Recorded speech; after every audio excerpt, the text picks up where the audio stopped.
I still remember that Tuesday night in October, sitting in the Salvation Army shelter on Mercer Street in Sacramento. Paloma Reyes was 12 years old, and she was alone at a corner table 6 months after immigration authorities detained her mother. Instead of waiting for the same thing to happen to her, she ran. Since then, she'd been surviving however she could, moving between shelters, church programs, and whatever help sheer determination could squeeze out of the world. She had no real reason to trust me. I was a stocky biker in a faded leather vest, and I sat down across from her holding 2 cups of hot chocolate, asking if she wanted to talk. Anyone with sense would have been cautious. But something about the way I waited, quiet, patient, made her take a chance anyway. When she finally spoke, her voice was barely above a whisper. She said, "I know where I belong." Then she told me about her grandmother in Guatemala, the one she hadn't seen in 3 years, and about her mother sitting in a detention center somewhere in Texas, unreachable and alone. That moment started a 4-month journey none of us could have predicted, one that brought her family back together, secured her legal status, and reminded me that the angels her grandmother prayed for don't always have wings. Sometimes they ride motorcycles. That shelter on Mercer Street had been my Tuesday night routine for 11 years. Every single week, no matter the weather, I showed up at 5 o'clock. I helped serve dinner, wiped down tables, swept floors, whatever needed doing. It wasn't impressive work, and nobody ever wrote stories about it. But I believe consistency mattered more than big gestures. When people had nothing, what they needed most was to know someone would keep showing up. I was 53 at the time, vice president of the Valley Rattlers MC out of West Sacramento. I'm not a tall man, 5'7", but I'm built solid, shoulders wide, arms thick enough to stretch the sleeves of my t-shirts. My leather vest was soft from decades on the road, the patches worn but still clear. VP, Road Captain, Amoritus. I also wore a small memorial patch for my younger brother Tomas, who died in a construction accident 15 years earlier. My head was shaved, my goatee more gray than black, and my eyes had learned something over the years, that listening usually mattered more than talking. That night, the shelter was packed. Cold weather had started pushing people out from under bridges and out of parks. I worked the serving line, filling bowls with chicken stew, handing out bread, offering smiles where I could. That's when I noticed her. She was sitting alone at a corner table, maybe 11 or 12, with dark curly hair pulled into a messy bun and light brown skin that hinted at mixed roots. Her clothes didn't fit right. A woman's cardigan over a t-shirt that was too big, jeans rolled at the cuffs. It was the kind of outfit you get from donation bins, not a closet. A full bowl of stew sat in front of her untouched. Instead of eating, she watched the room, her eyes moving constantly, sharp and alert in a way no kid that age should have to be. I'd seen a lot of kids over the years. Runaways, foster kids, teenagers trying to recover from bad decisions. But she didn't fit any of those. She wasn't scared like a runaway. She wasn't angry like most foster kids. She was something else, and I couldn't quite put a name to it. When things slowed down, I grabbed 2 hot chocolates and walked over. I asked if I could sit. She looked me over, my vest, my patches, my face, and whatever she saw must have been enough, because she nodded. I told her my name was Hector, but most people called me Anvil. She said it was probably because I was shaped like one. That surprised a laugh out of me. Her name was Paloma. I told her it was beautiful, that it meant dove. She already knew. Her grandmother had named her. There was a faint accent in her voice, something Central American maybe. When I asked if her grandmother was with her, her expression shifted. No, she said. Her grandmother was still in Guatemala, and she hadn't seen her in 2 years. I didn't rush her. Kids talk when they're ready. Push too hard, and they shut down. I asked how she ended up in Sacramento. She said it was a long story. I told her I had time. I was there every Tuesday. She could tell me as much or as little as she wanted. She held the warm cup for a while before she started. 2 years earlier, she and her mother crossed the border through Arizona after a 3-week journey that cost everything her grandmother had saved. They were promised help in Los Angeles, a job, a place to stay, a fresh start. None of it was real. They ended up in a crowded apartment, working off the cost of the trip. Her mother cleaned houses nearly nonstop. Paloma wasn't sent to school. She babysat other kids trapped in the same situation. After 8 months, they escaped in the middle of the night with only the clothes on their backs. Someone told them Sacramento had work, so they tried again. For a while, it worked. Her mother found a restaurant job. Paloma went to school. They had a tiny apartment that belonged just to them. Then her mother got sick. Not a cold, hospital sick. The kind of sick they couldn't afford and didn't have the papers to deal with. Immigration enforcement got involved. Her mother was detained. Paloma should have been too. Instead, she ran. She told me she'd been moving ever since. Shelters, churches, wherever she could land. She'd learned how to look old enough not to draw attention and young enough to earn sympathy when she needed it. 6 months was a long time to survive alone. She was 12, 13 in December. I set my cup down and asked the question that mattered most. Paloma, I said, do you know where your mother is now? She nodded once. Detained somewhere in Texas. She told me she thought they were going to deport her mother, but then things got complicated because of her illness. After that, everything went quiet. Paloma admitted she didn't know what happened next. Her voice cracked when she said she couldn't afford to find out. Asking questions would have put her on someone's radar, and she was terrified they'd take her too. When I asked about her grandmother in Guatemala, she swallowed hard. 74 years old, living in a small village with no phone. Paloma said she wrote letters when she could, but she never knew if they arrived. Some nights, she lay awake wondering if her grandmother was even still alive. That night, I didn't sleep much. I kept seeing Paloma sitting alone at that table, 12 years old, carrying 6 months of fear and separation that would have crushed most adults. I kept thinking about my own daughter, safe at home, worrying about homework and asking for a new phone. The difference between their lives sat heavy in my chest. The next morning, I started making calls.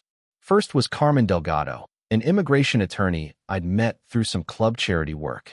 She handled tough cases, often for free, especially when kids were involved. I laid it all out for her.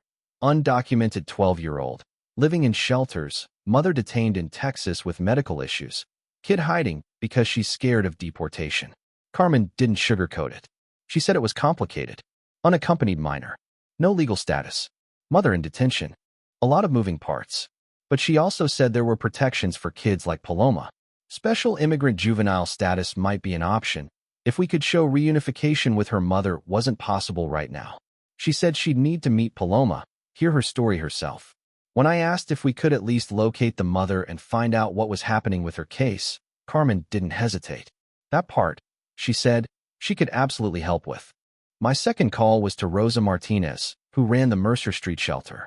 I asked her if Paloma was still there. Rosa told me the girl had left early that morning, didn't say where she was going. She'd been coming in off and on for months, never staying more than a night. Rosa said kids like her learned how to disappear before anyone could start asking questions. I asked Rosa to let me know if Paloma came back.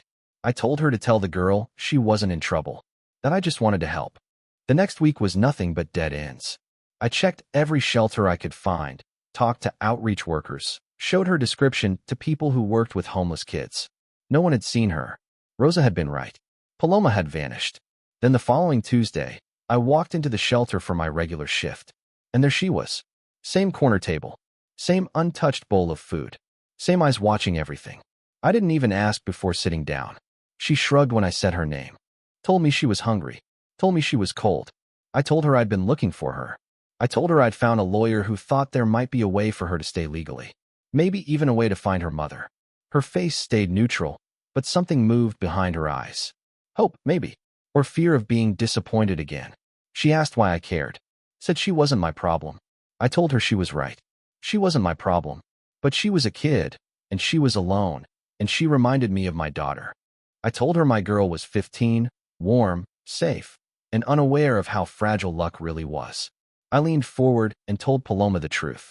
I couldn't fix everything wrong in the world, but I could try to help one kid who crossed my path. Sometimes that's all any of us can do. Help the person right in front of us. She stared at me for a long time before asking what she had to do. I told her she needed to meet the lawyer. Tell her story. Let someone see if there was a way forward. And if things went bad, if deportation became real, we'd face that when it came. But hiding and running forever wasn't living. She already knew that. She'd survived for 6 months. But survival wasn't enough. She deserved more than that. She deserved to know where she belonged. That's when the wall cracked. Her voice dropped to a whisper as she said she knew where she belonged. With her grandmother, with her mother, with people who loved her. They were just so far away, and she didn't know how to get back to them.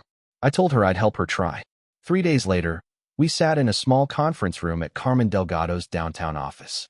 I stayed quiet, sitting beside Paloma while Carmen gently walked her through everything. She listened carefully, asked questions, took notes. When she finally leaned back, her expression was cautious, but not hopeless.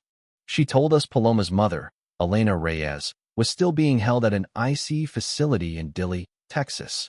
Her deportation had been delayed because of a serious heart condition that required surgery. Elena had been fighting to stay, mostly because she didn't know where her daughter was and was terrified of being sent back without her. Paloma started crying. Not loud, just relief spilling out. Her mother was still here. She hadn't been deported. And now, for the first time in months, they could let her know Paloma was alive and safe. The legal process took 4 months. Carmen filed for special immigrant juvenile status, arguing that reunification with Paloma's mother wasn't possible while Elena was detained, and that sending Paloma back to Guatemala, where she had no guardian able to care for her, wasn't in the child's best interest. And that was just the beginning. The Valley Rattlers covered the legal costs without hesitation. On top of that, my daughter Sophia organized a small fundraiser at her high school. She didn't make a big deal out of it, just told people the truth. By the end of it, she'd raised another $3,000 to help with the family's expenses. By February, 2 things happened almost at the same time. First, Paloma's application for special immigrant juvenile status was approved. That decision gave her legal permission to remain in the United States while the rest of her case continued through the system. For the first time in a long while, she didn't have to wake up wondering if she'd be forced to run again. The second call came days later. Elena Reyes was being released from detention on humanitarian grounds. Her heart surgery had gone well, but she needed continued medical care the facility couldn't provide. She was granted supervised release and allowed to stay in the country while her asylum case moved forward. The reunion happened at my house. Paloma had been staying with us since November under a temporary foster placement Carmen arranged. My wife Maria and I served as her guardians while everything worked its way through the courts. Even knowing it was coming, nothing could have prepared me for the moment Elena walked through our front door. She looked smaller than she should have, thin, still fragile from surgery. Gray streaked her hair in places that hadn't been there a year and a half earlier. But her eyes were alive with a kind of hope so raw it made my chest tighten. "Mama," Paloma whispered. She'd been standing by the window, watching for the car. Now she stood completely still, like moving might break the moment. "My little dove," Elena said. She crossed the room in seconds and wrapped her daughter in her arms. They held each other there, crying, laughing, speaking fast, emotional Spanish I didn't fully understand. But I didn't need every word. I understood enough. "I never stopped looking for you. I was terrified. I love you. I'm here now." 2 weeks later, the Valley Rattlers hosted a welcome gathering at the clubhouse. 50 brothers showed up, along with their families, kids, and partners. There was food, music, laughter, and more hugs than I could count. Elena was still recovering, but stronger every day. She stood in front of everyone and thanked us in careful English that kept slipping into Spanish whenever her emotions took over. When she looked at me, tears streamed down her face. "You gave me back my daughter," she said. "I don't know how to thank you." I told her she already had, and that it hadn't just been me. It was everyone in that room, and people she'd never meet. Lawyers, social workers, strangers who donated money. When you help one person, you're never doing it alone. 6 months later, Carmen called again. More good news. Elena's asylum case had been approved. She and Paloma could stay in the United States permanently. No more fear of separation. No more running. There was one more thing. Carmen had reached out to contacts in Guatemala. Paloma's grandmother, Abuela Rosa, was alive. 75 now. Too old to travel north, but safe and well in her village. Carmen arranged a video call. The first time Paloma had seen her grandmother's face in 3 years.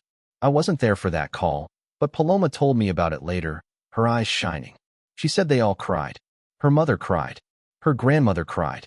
Abuela Rosa told them she prayed every day and always believed they'd be okay, because God sends angels to protect those who need them.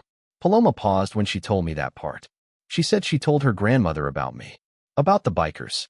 Her grandmother said the angels she prayed for didn't have wings. They had hands that reached out and hearts that cared. That sounded about right to me. Paloma Reyes is 16 now. She lives with her mother in a small apartment in Sacramento. She attends public high school, makes the honor roll, and volunteers every Tuesday night at the Mercer Street shelter, right alongside me. She plans to study immigration law someday. She wants to help families like hers find their way through a system that wasn't built for people without power or money. She still wears a necklace Sophia gave her, a small silver dove on a thin chain. It reminds her of her name, her grandmother, and a stranger who once sat across from her with 2 cups of hot chocolate and asked if she wanted to talk. Not long ago, while we were serving dinner to a line of tired people escaping the cold, she looked at me and smiled. She said she knows where she belongs now. She belongs with people who show up, people who don't quit, people who believe everyone deserves a chance. I looked at her, this girl who once sat alone, invisible, and was now surrounded by family. The family she was born into, and the family she found. The kind that shows up every Tuesday, no matter what. She told me she belongs with people like me, and that was enough. Somewhere tonight, there's a child sitting alone in a shelter, wondering if anyone sees them. Be the one who sits down. Be the one who listens. Sometimes that's all it takes.